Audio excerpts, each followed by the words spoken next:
From 2004 to 2014, Mr. Barroso served as the 11th President of the European Commission, which is the European Union's executive body representing the interests of the European Union as a whole.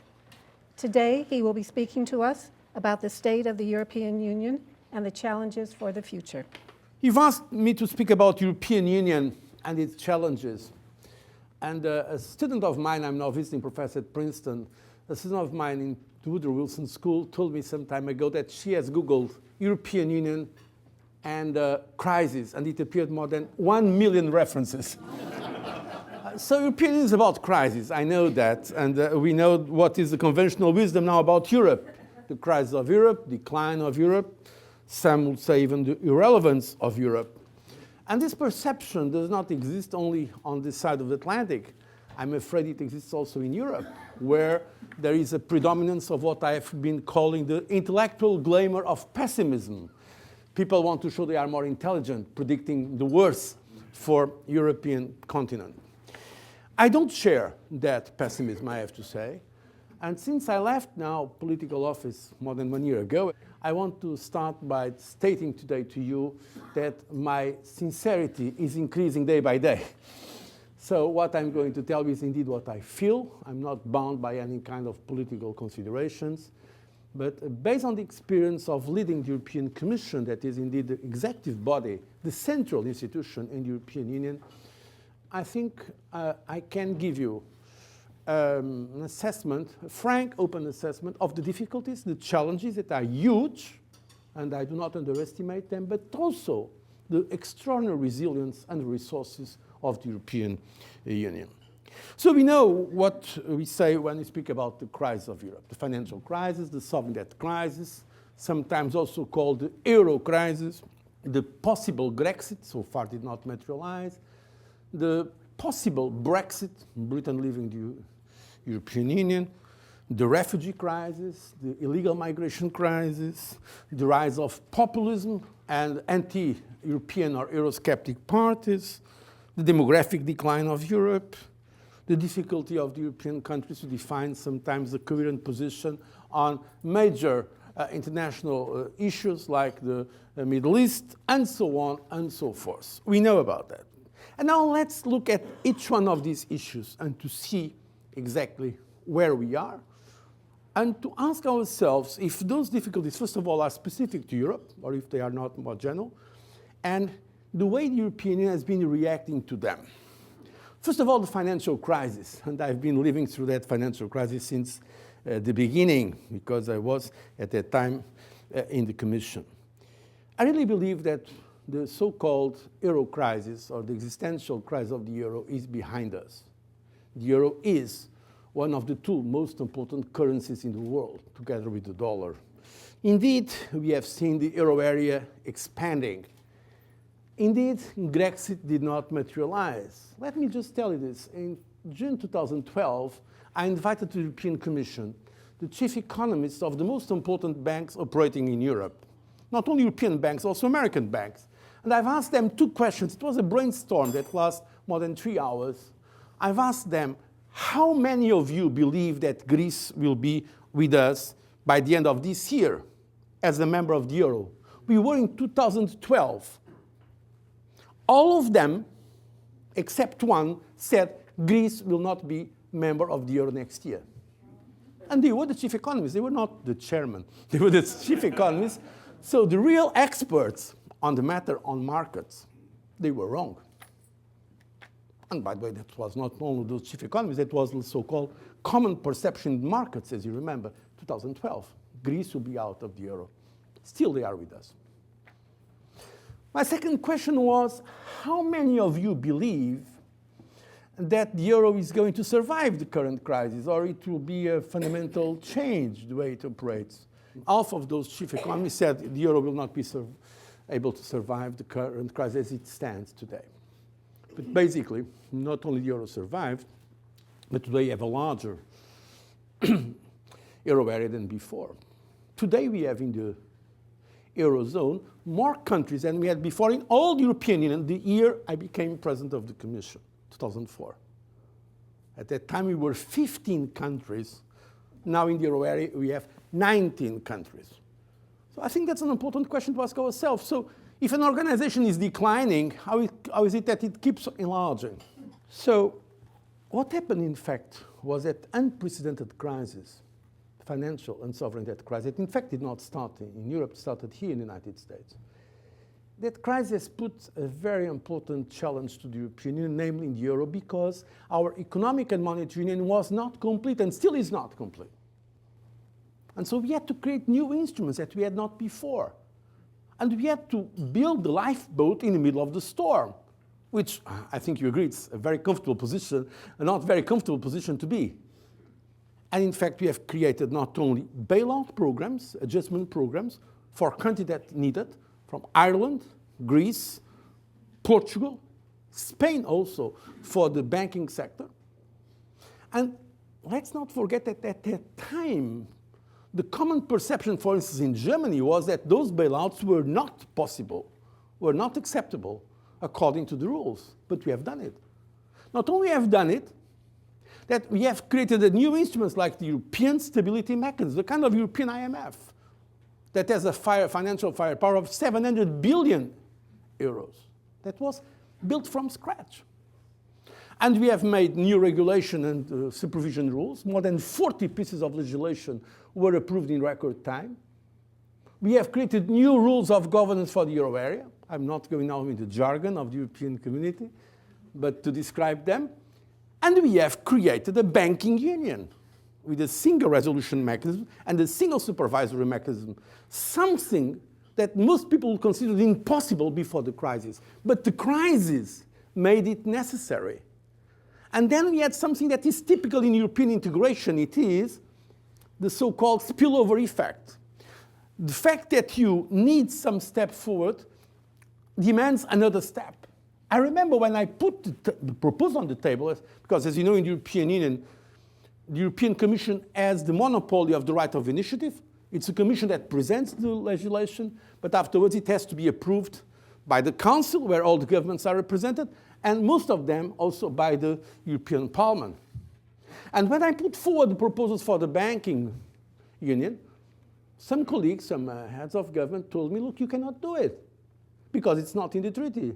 I said, yes, you are right, it's not in the treaty. But to fulfill the goals of the treaty, we need a banking union. And now we have, it's not complete, but we have the basic principles and the instruments of the banking union with the powers of the European Central Bank of direct supervision of national banks. In some cases, the European Central Bank has more competencies than the Federal Reserve of the United States.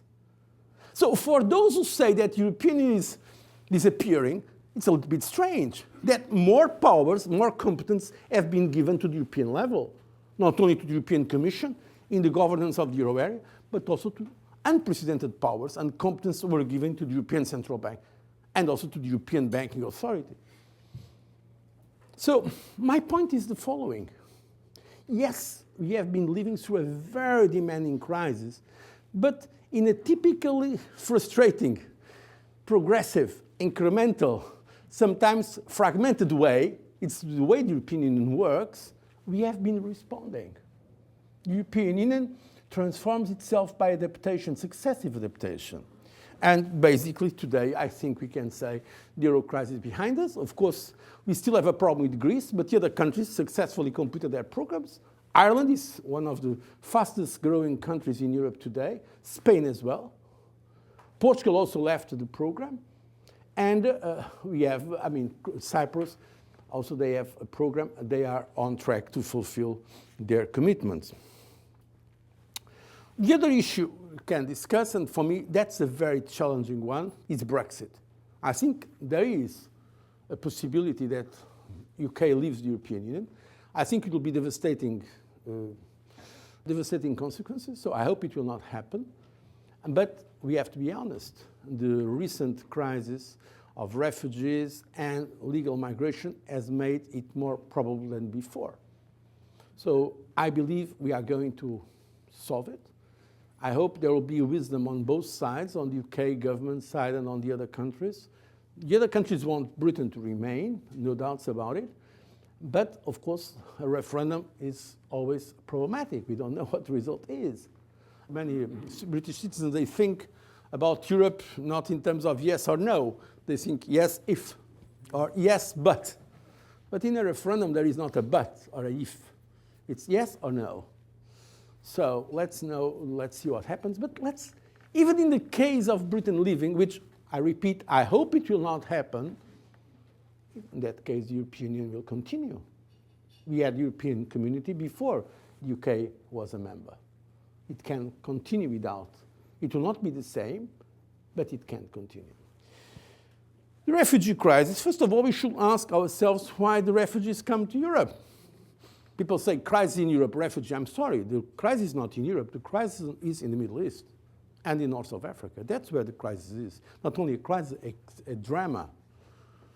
When I was in the Commission, I visited not only Zaatari camp in Jordan, but I also visited Lampedusa, a small island in the south of Italy, where I had an experience I'll never forget, and frankly, I hope no one goes through it, to be in front of 300 coffins, because those were people that were drowning when they were coming to the coast of Italy, because they want to join Europe, because they want to live in Europe, because they know Europe is peace and Europe is prosperity. It's true that this refugee and illegal migration crisis put a lot of pressure in Europe. But once again, I believe what's going to happen with this is exactly what happened with the euro area and with the financial crisis. For the first time, the governments of Europe are now discussing mutualization of the refugee policy. Until now was simply national. Let's not forget that. According to the treaties, the refugee policy is a strictly national policy. The governments have the right to give or not refugee status. It's not European Union. European Commission has no competence on that.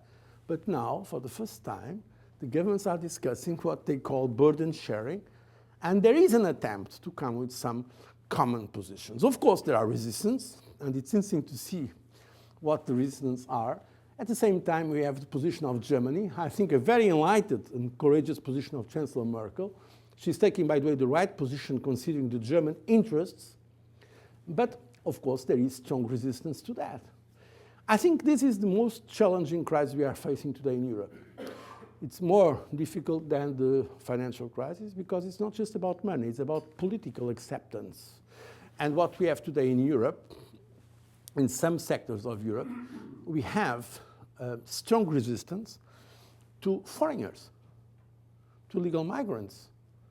And that is the real issue. If you look at the motives behind UKIP party, the party that is advocating the Brexit in Britain, if you ask them, why do you vote? The reason is they don't want foreigners.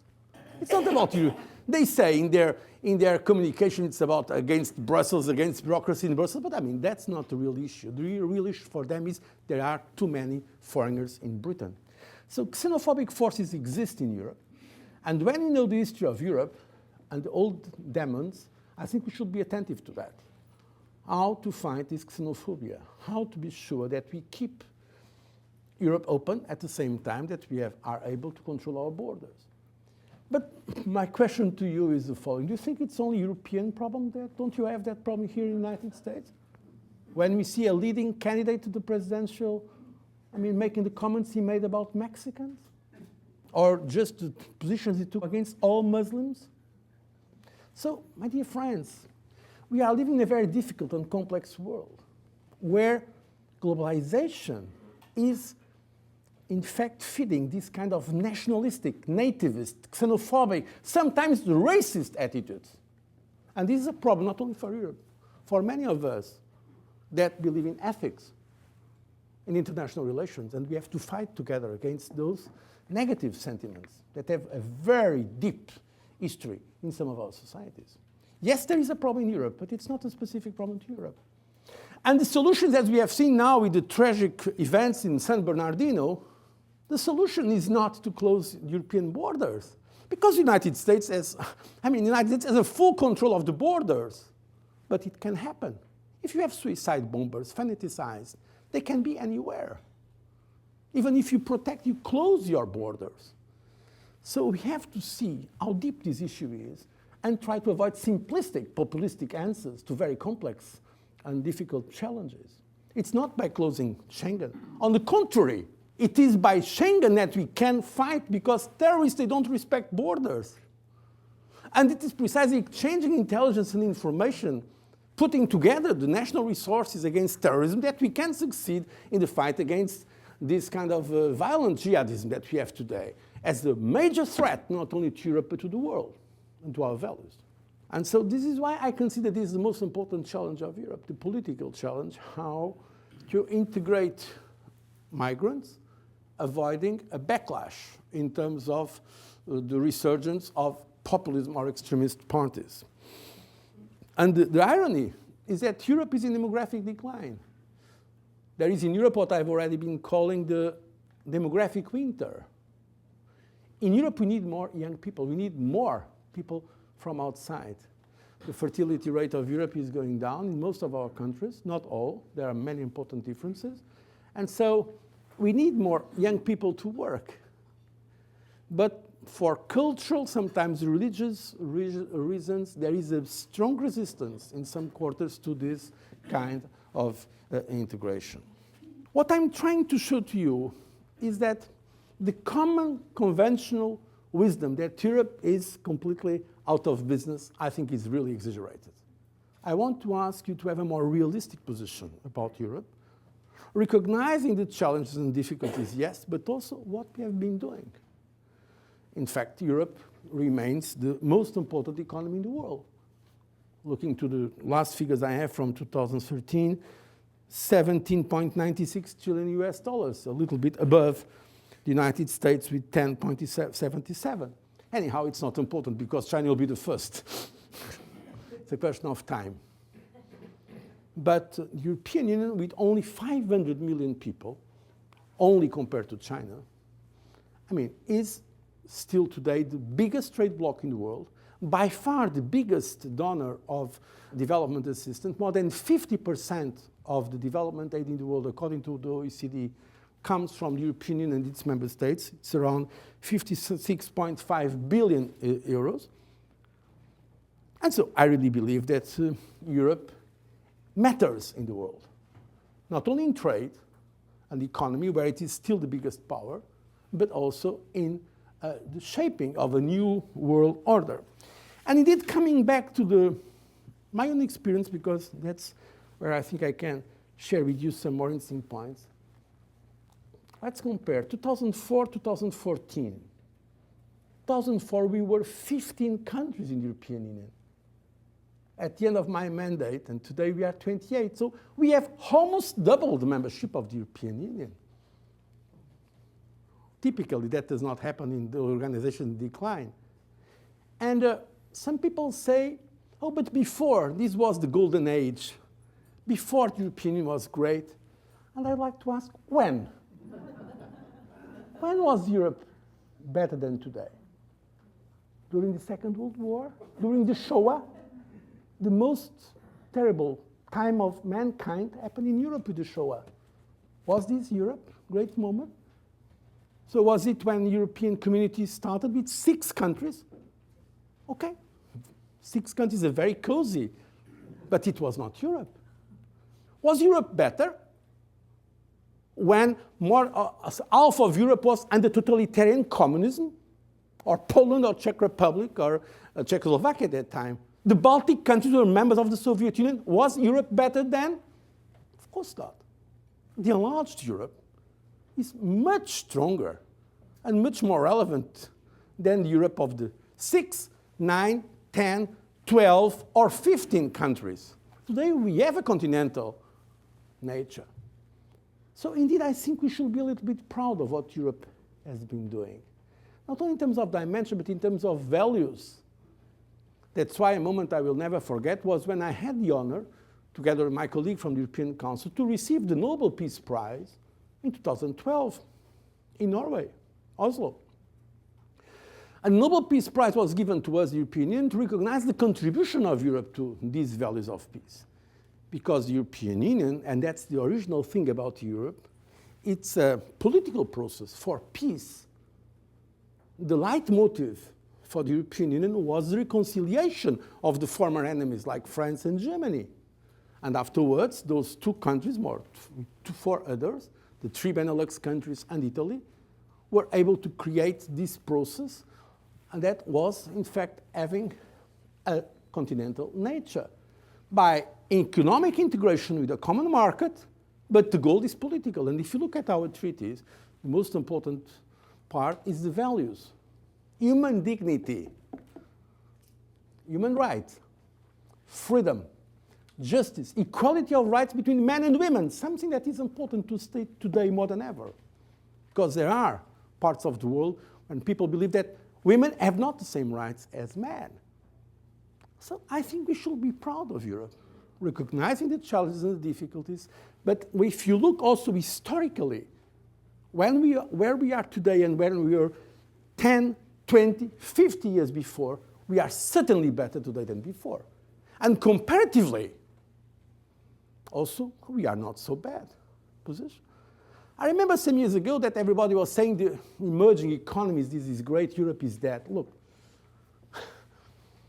I was going through all those G20 meetings. By the way, we have launched the G20. It was President Sarkozy and myself who came here to the United States to ask President George W. Bush to organize the first G20 at heads of state level. I've done it in 2008. And in G20, during many meetings, we had to receive lessons from everybody about how to do it to save Europe from the financial crisis. Okay, we can listen to President Obama speaking 5 or 7 minutes, President of China, Prime Minister of Japan. But it was more difficult, I have to tell you, to receive 45 minutes of lessons of President Kirchner of Argentina to tell us how to deal with the debt crisis. But we have done. Very modestly, we have heard about how to deal. Argentina to Brazil, they were telling us how to deal with it. Okay.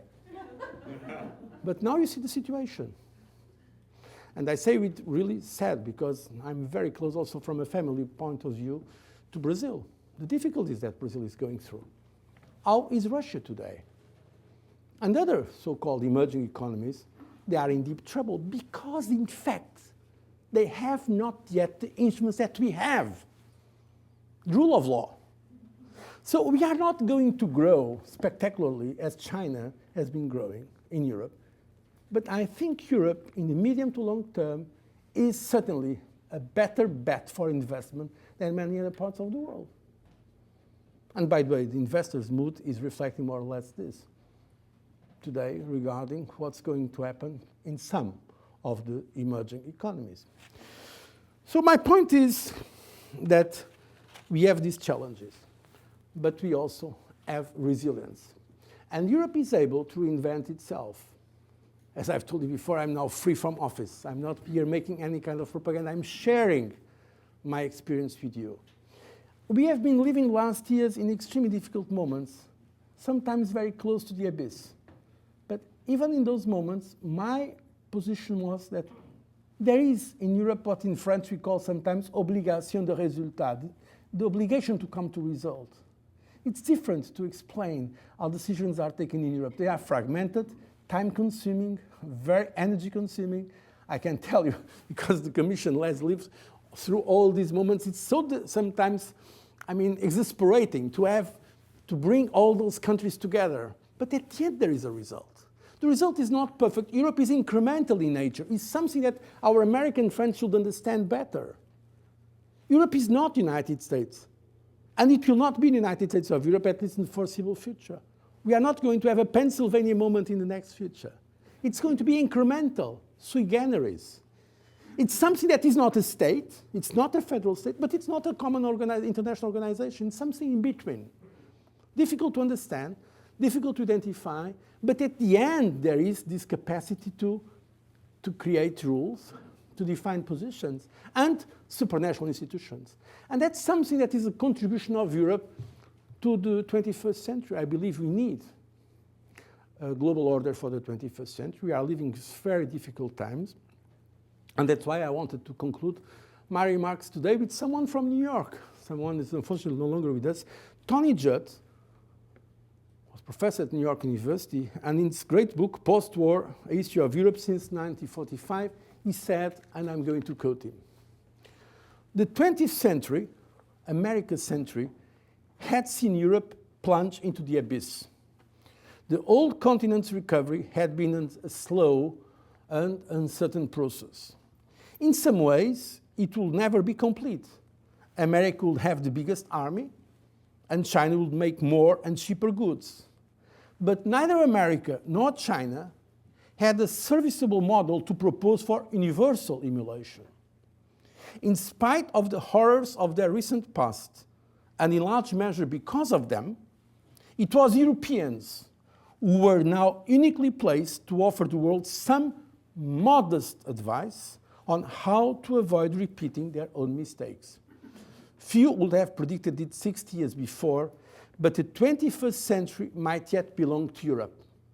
I believe Europe can also give a great contribution to our 21st century if we stay loyal to our values, the values of human dignity, freedom, and peace. I thank you for your attention.